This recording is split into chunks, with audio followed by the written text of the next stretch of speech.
Hello, magandang umaga po sa inyong lahat. Sa araw na ito ay pinapakita ko sa inyo ang iba't ibang variety po ng aking pong mga Spanyola, banana or Spanyola plant. Kung makikita nyo po ay napakaganda pagmasdan, napakintab at napakaganda. Ito po ay aking pong Spanyola red. Kung inyong pagmasdan ay kulay pula ang dahon at makintab, at tsak naman talagang nakakabighan ang ganda nito dahil rare po ito ang ating pong halaman. At kung inyo makita po ang kanyang mga dahon o kaya mga paklang niya, ay talaga namang napakaganda. At ang kanyang talbos ay kulay pula din. So binilang po yan natin ay mabot po ng 8 piraso ang kanyang pong mga dahon. At manipis lamang yan ang kanyang dahon po ng ating Spanyola red. At makintab sa likod, di ba nakita nyo, napakaganda talaga. Madaling alagaan lamang ito at hindi naman po tumaselan o maarte. Ayan, hindi yan reverted, talagang kulay pula ang likod niya. At sa harapan niya ay may green or light green at may combination na red. At ang kanyang pinakagitnaan na dahon ay kulay light red. So kung yung pagmasdan po ang ating pong banana red or banana Espanyola red ay kakaiba dahil ito ay minsan natin makita sa ating buhay. At ito ay madaling alagaan lamang. Kaso lang ay nasa ayos dapat ang ating mga paggagawa ng kanyang fertilizer.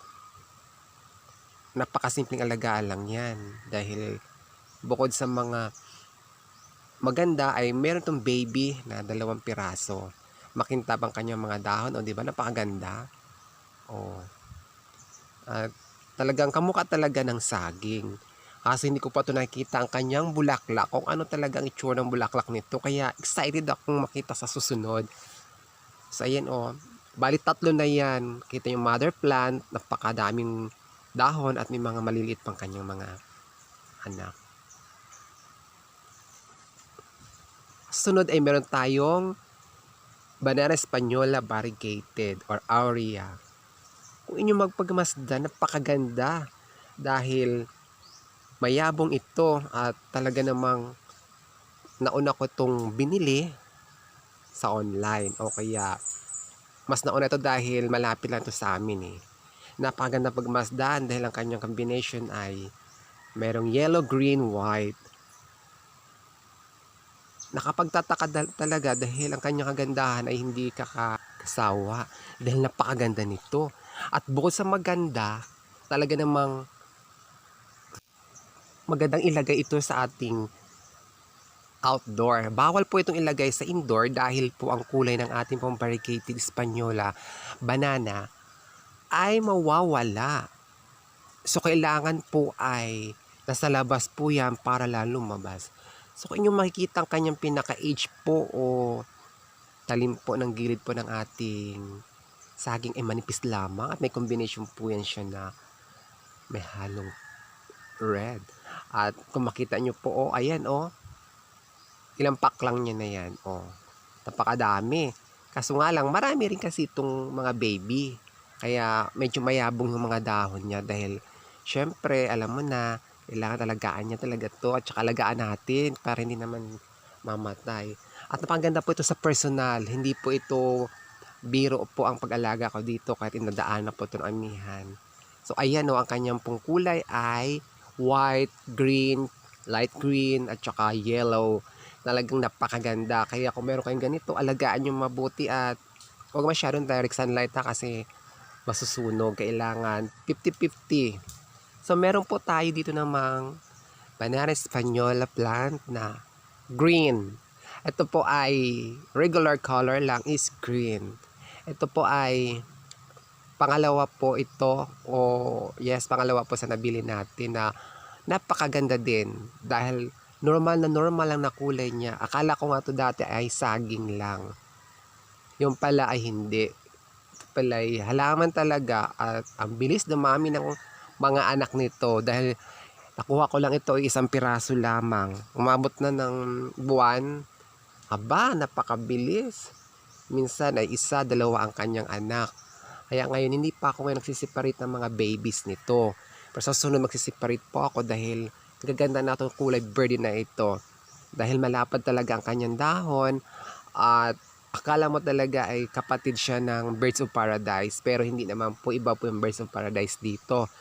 Magkamukha lang po sila pero hindi ko pa ito nakikita ang kanyang bulaklak ng banana espanyola na ito dahil bago pa lang ito sa akin pag-aalaga.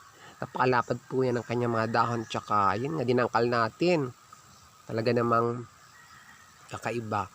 So, meron po tayo isang banana espanyola. Variegated po siya kaso kulay pink naman po yung variegated niya. Kaso kakaiba po ito sa lahat dahil ang combination po ng kanyang color ay pink, light green, green at may halo na po siyang kulay pula. Ayan o. Talagang pinagsama na po yung apat na kulay. Kaso lang ay yung pinaka-white niya ay hindi masyadong makita dahil maliliit lang. Parang guhit-guhit lang. Ayan o. Guhit-guhit lang ang kanyang white sa kanyang green. Hindi kagaya nung kanina na talagang kitang-kita natin yung white niya. Kung hawakan pa natin ay manipis lamang at malamig po ang dahon at makintab. At madali pong alagaan sa mga sa inyo. Ayan o, napakaganda diba? O. Malapad po yan, bagong dahon niya po yan. Ayan o, diba yung guhit niya ay kulay puti.